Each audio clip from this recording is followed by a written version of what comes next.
Raporti i fundit i bërë nga Agjencia Europiane e Mjedisit dhe Komisioni Europian për Cilësinë e Ujrave Larës e ka nxjerrë Shqipërinë në fund të këtij raporti.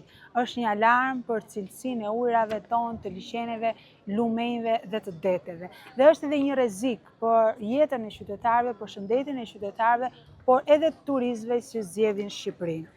Kjo tregon qartësisht që pushteti lokal dhe pushteti qendror nuk kanë investuar në atë që duhet të ishte pastërtia e ujrave Larës.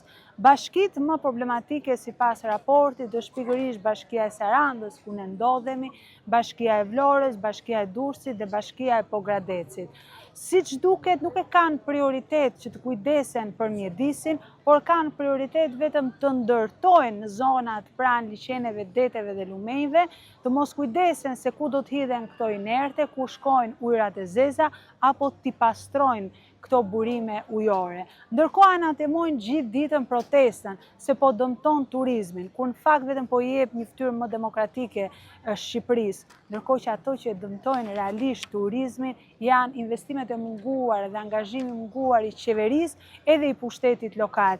E dëmtojnë këto raporte që e nxjerrin Shqipërinë në fundin e shteteve europiane, në fakt aty ku nuk e meriton, sepse për nga natyra duhet të ishte në krye të cilësisë së ujrave Larës.